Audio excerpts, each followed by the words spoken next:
From impeachments to inaugurations, if it's a political story, we are on the scene. If it's breaking news, we're live with the latest coverage. From the White House, the State Department, and Capitol Hill, we know the issues, but above all, we know the players to bring you the latest in-depth analysis on all the key stories that we're covering. I'm Eric Ham. Join me from Washington here on Firstpost America.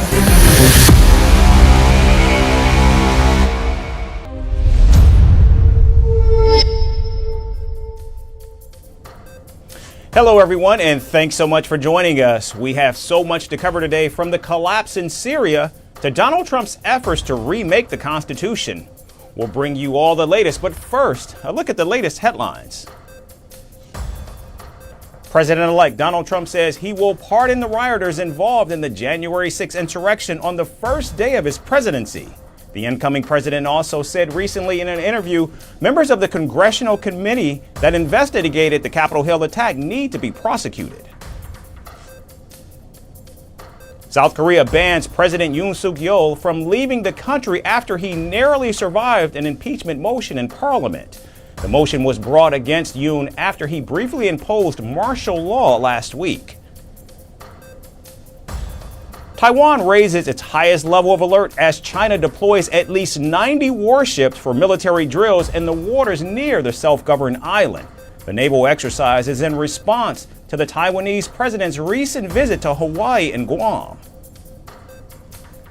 Ghana's vice president concedes defeat a day after the tense presidential election came to an end and the opposition made a historic comeback. The West African nation voted for former leader John Mahama, who lost power 8 years ago.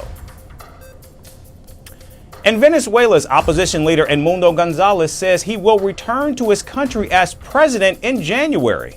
Gonzalez fled to Spain in September after being threatened with arrest by the country's leader Nicolas Maduro following the disputed presidential election.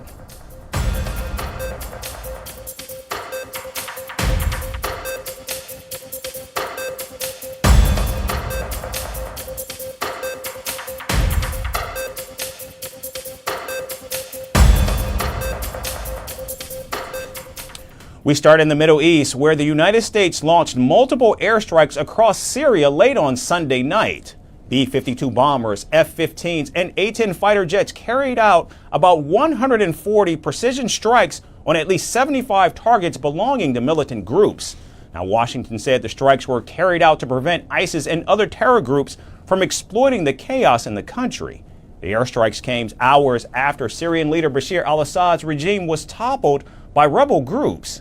President Joe Biden said he was closely monitoring the developments in the region after the government's collapse. After 13 years of civil war in Syria, more than half a century of brutal authoritarian rule by Bashar al-Assad and his father before him, rebel forces have forced Assad to resign his office and flee the country. We're not sure where he is, but there's word that he's in Moscow. At long last, the Assad regime has fallen. Joining President Biden in echoing the sentiment were America's allies, France, Canada, the United Kingdom, and Germany. I welcome the fact that Assad has gone. The Syrian people had to put up with his brutal regime for far, far too long. We're talking to regional allies. It's very important now that there's a political settlement, a political way forward, and it's very, very important that we emphasize that civilians and minorities must be protected in this process, but very, very pleased that Assad has fallen. Viele haben nicht nur die Hoffnung, sondern natürlich auch Sorgen. Syrian President Assad brutally and violently oppressed his own people for more than a decade. He has tens of thousands of lives on his conscience. He has driven millions of people to flee their homes. In Recht und Ordnung leben kann und dass Recht und Ordnung dort hergestellt werden. Meanwhile, Israel bombed Syria, and Prime Minister Benjamin Netanyahu ordered his tanks to capture disputed land between Israel and Syria in the Golan Heights. Together with the Minister of Defense and with the full backing of the cabinet, I instructed the IDF yesterday to seize the buffer zone and the commanding positions adjacent to it. We will not allow any hostile force to establish itself on our border. At the same time, we are working to establish a policy of good neighborly relations. ברחבי המזרח התיכון. Now, after the White House announced that it struck several targets in Syria, President-elect Donald Trump criticized Vladimir Putin and called him, quote-unquote, weak for not protecting Russia's ally, Syria. However, both Donald Trump and Vice President-elect J.D. Vance said Syria was not the problem of the United States and that Washington should stay out of the region. The fall of Assad's regime is a major blow to Russia and Iran, who both backed the Syrian dictator with weapons and money despite years of anti-government protest. Currently, the ousted Syrian leader has been granted asylum in Moscow after he reportedly struck a deal with Putin as the rebels entered his palace. However, thousands of civilians in Syria took to the streets to mark the end of the Assad regime, which ruled the country with an iron fist for nearly 5 decades. And after 50 years of unyielding power, the Assad dynasty has crumbled in spectacular fashion. Overnight, Bashar al-Assad, the so-called Lion of Damascus, abandoned his throne, fleeing Syria for the cold embrace of Russia. A regime once held together by fear and brutality fell apart in a matter of weeks, leaving a trail of shattered cities and unanswered questions. Questions like, who in fact were the Assads and what drove the sudden collapse? And what does the seismic shift mean for Syria? Here's the story with more.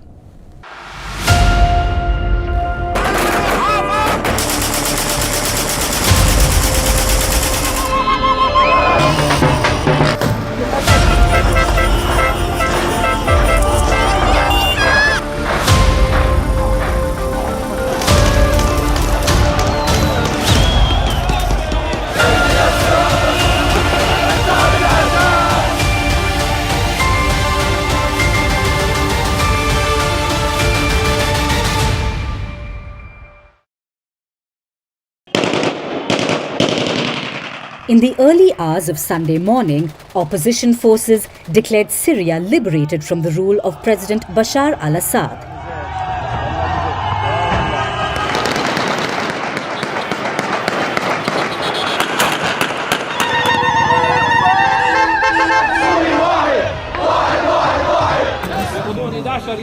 Within 11 days, Syria was liberated from its north to its south and from its east to its west.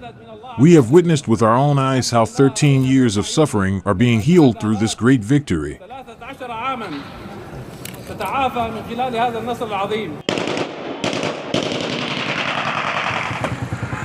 Bringing the remarkable 50-year rule of the Assad family to an end.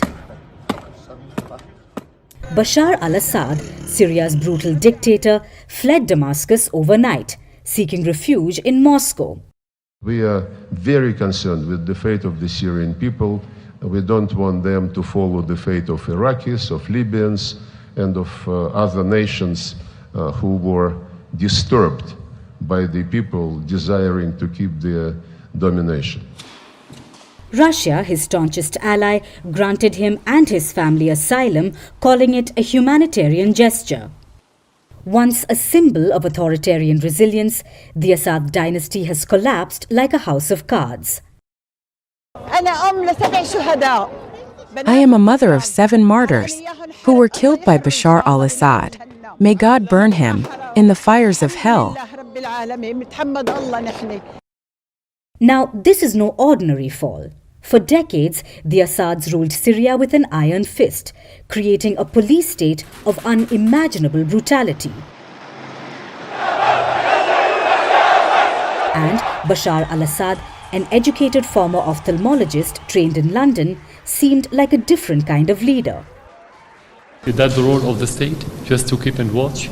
You have to liberate, and this is the price sometimes. But at the end, the people are liberated from the terrorists.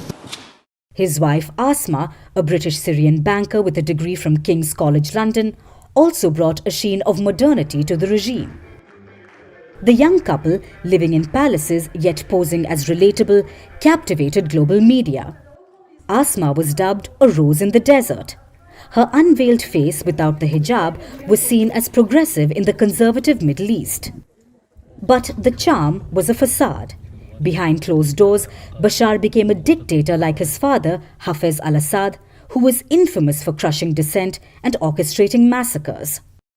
And his British wife Asma transformed from a symbol of liberation into a cold, calculating power broker. she controlled Syria's resources during the civil war, shaking down middle-class merchants and distributing foreign aid on her terms. Once celebrated for her elegance, she became reviled, a Lady Macbeth manipulating the crumbling regime. We will win without a doubt against this conspiracy. They have now reached the final stages of their conspiracy, and we will make this phase the end for them and their plans.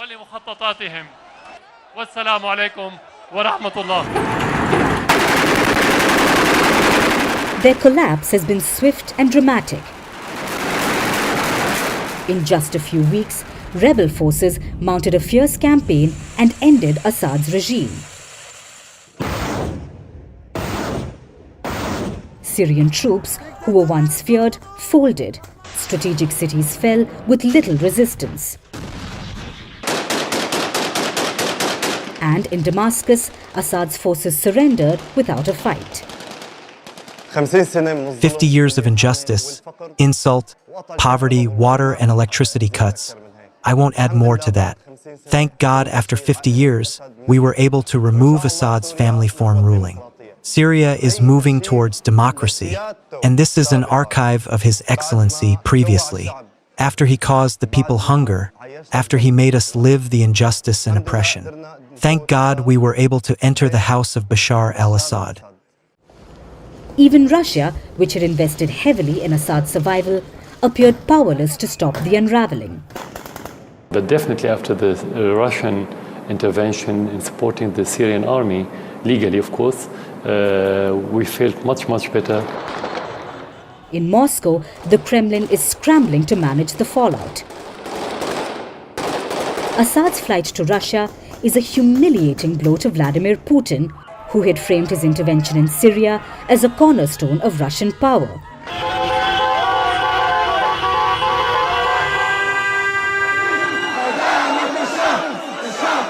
Even though Russian state TV blames Syria's army for the disaster, accusing it of abandoning fortified positions. Yet the questions loom. What happens to Russia's air and naval bases in Syria?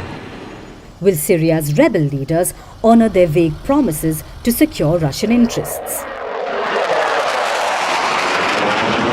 Syria stands at a crossroads.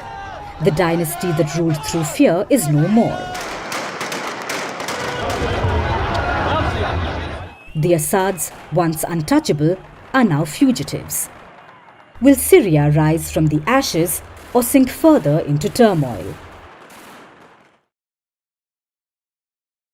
And now moving to France. Over the weekend, the Notre-Dame Cathedral reopened its doors for the first time in 5 years after a devastating fire left the historic site in ruins. The evening celebration was attended by at least 1,500 dignitaries, including First Lady Jill Biden.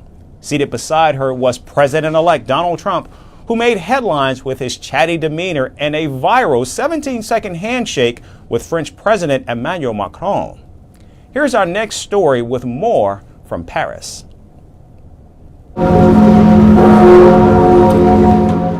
The bells of Notre-Dame rang again, their echo rippling through Paris like a long-forgotten memory. For 5 years, they had been silent,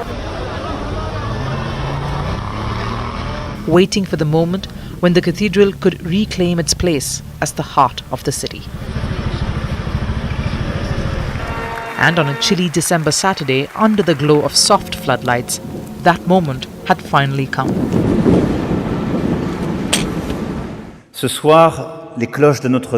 Tonight, the bells of Notre Dame ring again and the organ will awaken in a moment.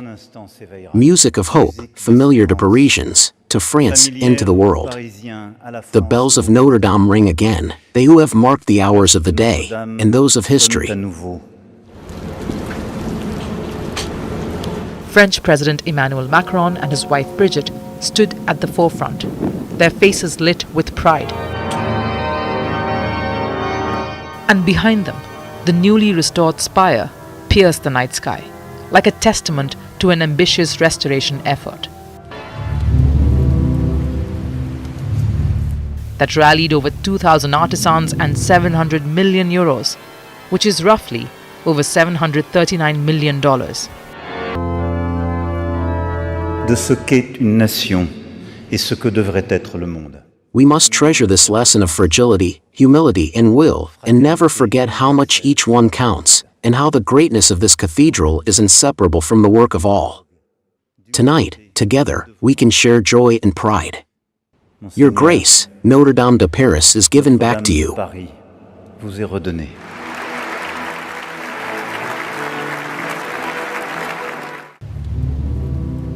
Inside the cathedral, the air was heavy with reverence.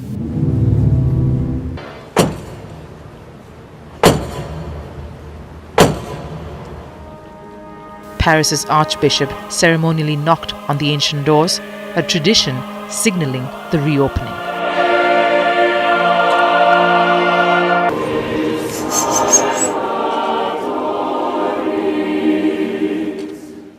The crowd of 1,500 dignitaries, including Ukrainian President Volodymyr Zelensky, tech mogul Elon Musk, and Britain's Prince William, rose to their feet as the massive oak doors creaked open.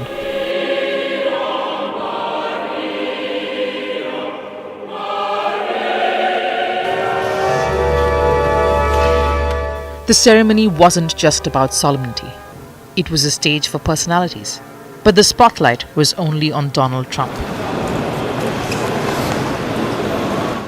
The newly elected US president arrived in his signature flair, shaking hands and exchanging pleasantries with fellow leaders. Seated next to First Lady Jill Biden, who represented her absent husband, and outgoing President Joe Biden, Trump seemed upbeat, and what the internet claimed, absolutely in love.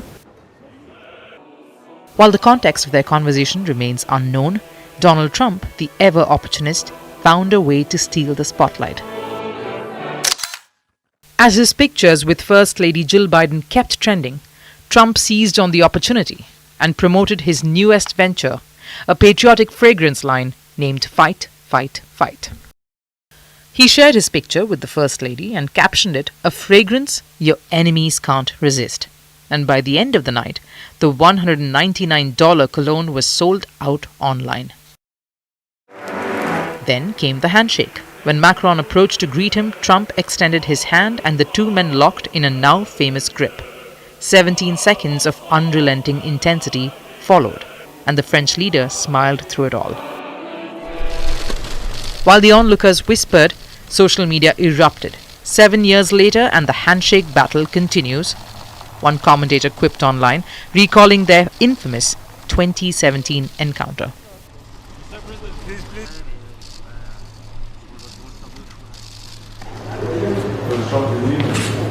Nearby, Prince William navigated the scene with quiet diplomacy. Representing the British royals, he engaged warmly with Trump. Their conversation touched on the special relationship between their nations. Trump, always one to charm, praised William as a good man doing fantastic work. As the opening ceremony commenced outside, thousands gathered despite the biting wind and heightened security. On giant screens, the crowd watched as the cathedral came alive with music. As the final hymn faded, the bells of Notre-Dame tolled once more, their sound cascading over the city like a benediction. Paris had its heart back, and the world, for a moment, stood still to listen.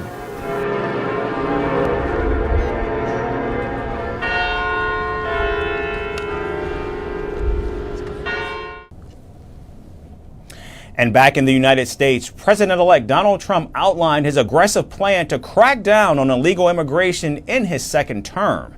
In an interview with NBC News, his first sit-down since being re-elected, Donald Trump said he will move to end birthright citizenship.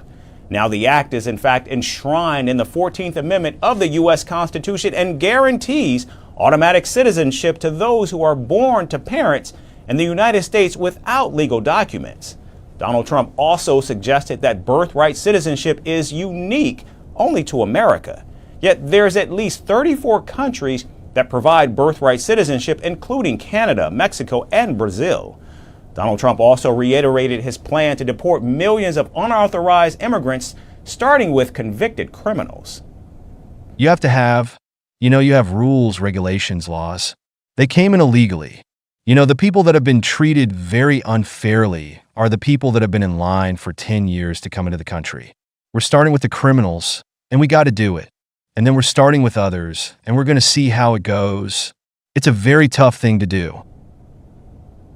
The president-elect added he's open to working with Democrats to pass legislation that would ensure migrants born in the United States who are now adults would be able to remain in the country. We have to do something about the dreamers, because these are people that have been brought here at a very young age, and many of these are middle-aged people now. They don't even speak the language of their country. I will work with the Democrats on a plan. They were brought into this country many years ago. Some of them are no longer young people, and in many cases they've become successful. They have great jobs. In some cases they have small businesses. Some cases they might have large businesses, and we're going to have to do something with them. The anti-immigration rhetoric comes as thousands of migrants are trying to cross into the United States illegally, uncertain of what will exactly happen once the second Trump administration takes over. We feel very uncertain because we really do not know what he wants to do. Many things are said, but we have to wait for what he says. We have faith that he will continue with the CBP1 appointments, and everything will continue normal and helping us in that way. The idea is that everyone is judged as he wants, to be judged but not deported, that we reach a dialogue. All of us are coming with necessities, the necessity that makes us run from our country, and it is hard. It is hard because we endured many difficulties. They do not know the sacrifice and the violence that mean leaving our countries. I left my family, my daughters, my wife, everything to come to chase a dream. Now, during his interview, Donald Trump also said that children who are Americans, because of being born in the country, may be deported along with their immigrant parents. The president-elect said he doesn't want to break up families, hence he will deport families together. I don't want to be breaking up families. So the only way you don't break up the family is you keep them together and you have to send them all back. Notably, there are 4 million families of mixed immigration status living in the United States. Now, the last time there was a constitutional amendment was back in 1992 when the 27th Amendment was ratified, changing the compensation for members of Congress. Now, it's unclear if Donald Trump will actually press for amending something many believe to be sacrosanct. At least right now, Donald Trump, however, is talking the talk. In a matter of weeks, we'll see if, in fact, he walks the walk.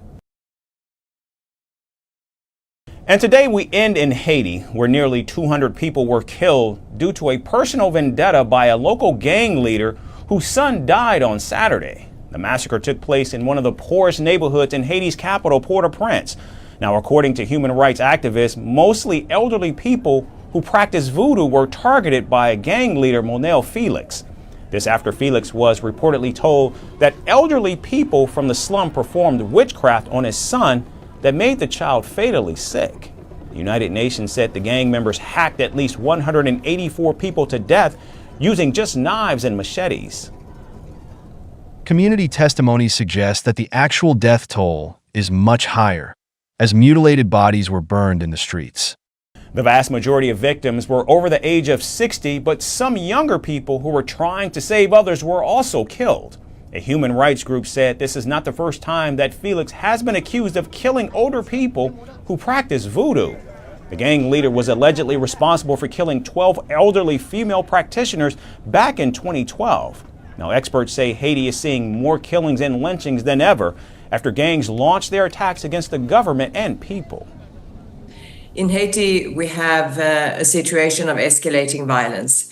In fact, ever since coinciding actually with the installation of the new prime minister on the 11th of November, you will recall that the airport was closed down as a result of gangs shooting at incoming airplanes.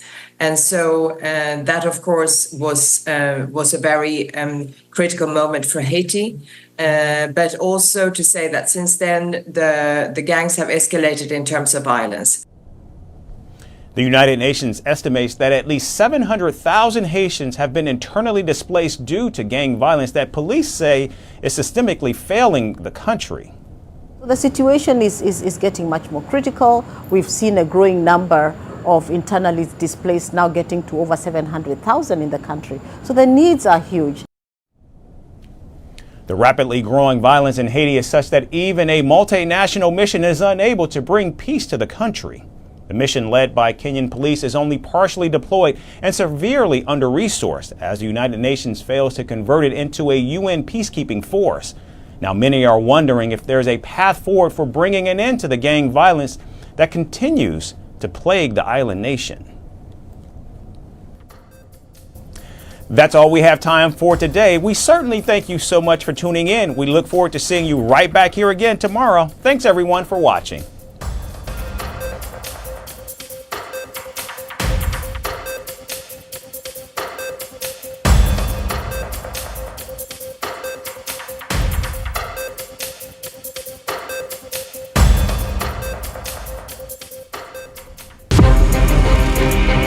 From impeachments to inaugurations, if it's a political story, we are on the scene. If it's breaking news, we're live with the latest coverage. From the White House, the State Department, and Capitol Hill, we know the issues, but above all, we know the players to bring you the latest in-depth analysis on all the key stories that we're covering.